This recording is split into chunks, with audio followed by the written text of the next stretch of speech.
Indah Kaila Nurfadila Cian, lahir di Bogor 2 Maret 2004.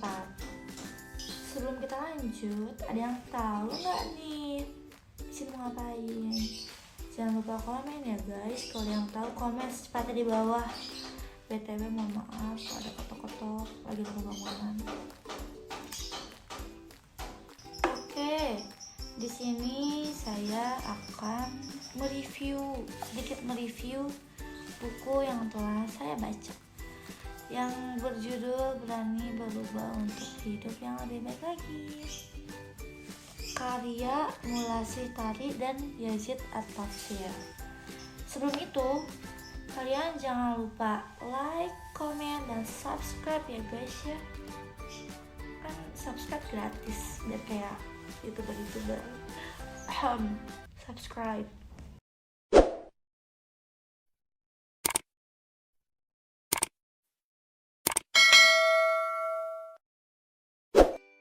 Lanjut lagi, di sini saya akan memperlihatkan cover buku yang telah saya baca. Ini dia covernya guys. Ini judulnya Berani Berubah Untuk Hidup yang Lebih Baik. Harus berani. Terus ini penyusun atau penulisnya Mullah Sitari dan Yazid At-Tafsir. Diterbitkannya oleh Checklist. Ini daftar isinya bisa dilihat ya teman-teman. Sini juga. Mungkin berikutnya akan saya perlihatkan sedetail mungkin ya buku ini. Oke.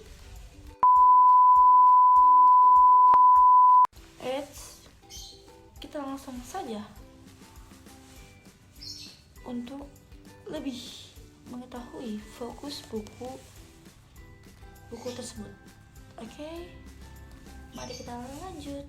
Buat kalian yang lagi nonton, please ini mau ya guys ya, jangan di skip karena ini tuh bagus gitu, bukunya bagus. Lihat aja judulnya, Berani Berubah Untuk Hidup yang Lebih Baik Lagi. Lanjut ya guys ya, jangan skip. Ingat, buku Berani Berubah Untuk Hidup yang Lebih Baik ini dilatar belakangi dari kisah seorang penulis, yaitu Mullah Sitari dan Yazid At-Tafsir. Ia menyadari bahwa setiap manusia tentunya memiliki kebaikan dan keburukannya masing-masing. Jika kita ingin bisa berubah untuk hidup yang lebih baik lagi, maka harus ada dorongan dari diri kitanya sendiri untuk berani berubah untuk hidup yang lebih baik lagi. Ingat, setiap keburukan manusia pasti dapat diubah jika dirinya berani berubah untuk hidup yang lebih baik lagi. Tujuan dari penulisan buku ini diharapkan bagi pembaca bisa berani berubah untuk hidup yang lebih baik lagi, bukan hanya untuk orang lain tapi bagi diri sendiri, agar hidup kita yang sedang jalani saat ini bisa lebih baik lagi ke depannya. Oke, sekarang kita masuk ke fokus bukunya. Mari kita lihat. Buku ini menjelaskan bagaimana agar kita bisa memahami dan mengenal diri kita sendiri. Kata kepribadian. Yang pertama ada pribadi. Pribadi itu yaitu keadaan manusia sebagai perorangan. Jika kepribadian yaitu tercermin pada diri kita sendiri, entah itu sifat atau sikap yang membedakan diri kita dan orang lain.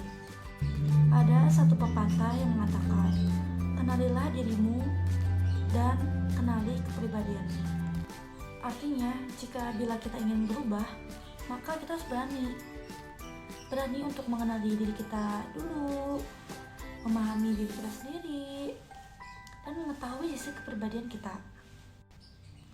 Pada intinya, di saat kita mengenali diri sendiri lebih dalam, artinya kita mengenal kekurangan dan kelebihan yang ada pada diri kita.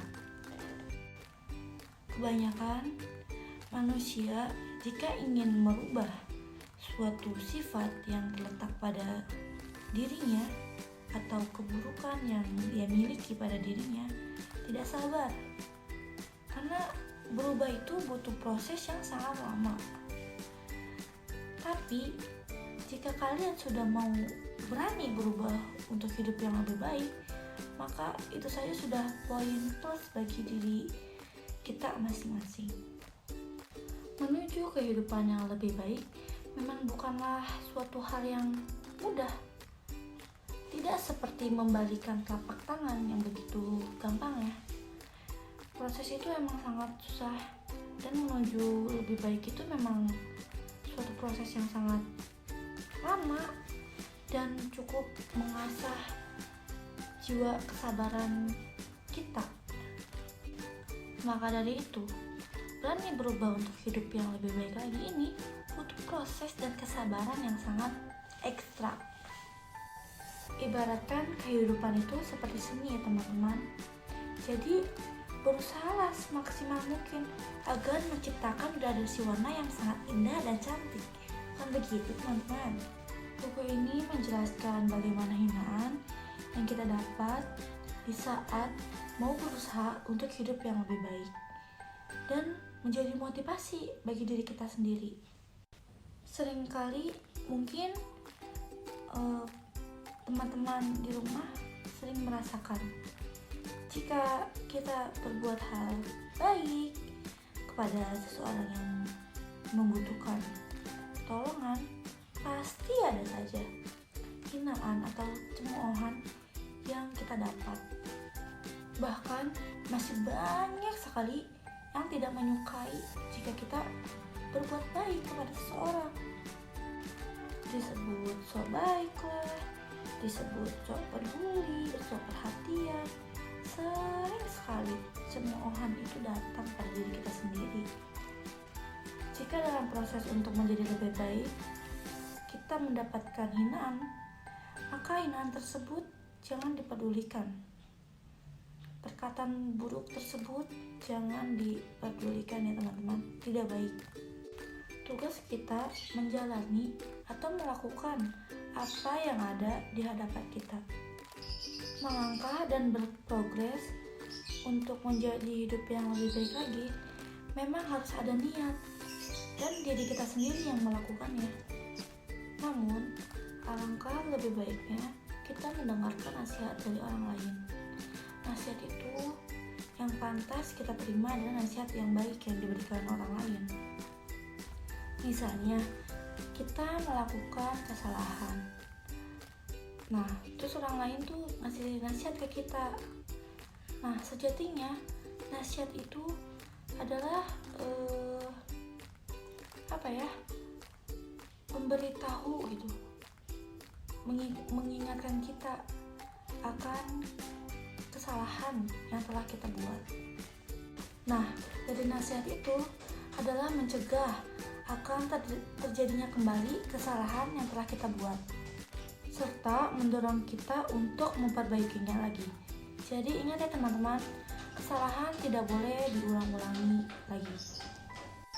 Menentukan tujuan hidup dan niat yang jelas sangat membantu dalam proses memperbaiki diri.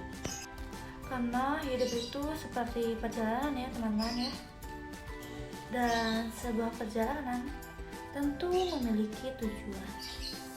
Maka dari itu jangan mudah menyerah dan yakin pada diri bahwa kamu dapat mencapai tujuan tersebut.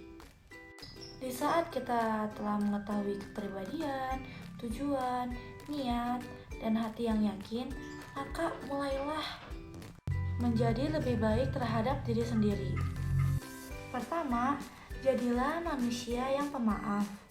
Yang kedua, berusaha untuk mengendalikan nafsu dan menyeimbangkan diri. Dan yang terakhir, yang ketiga, bergabunglah dengan lingkungan yang mendukung Anda untuk menjadi yang lebih baik lagi. Oke, baik, mungkin review buku Berani Berubah untuk Hidup yang Lebih Baik ini telah saya sampaikan sedetail-detailnya ya guys ya. Jika ada kesalahan kata, mohon maaf. Saya pamit undur diri. Assalamualaikum warahmatullahi wabarakatuh.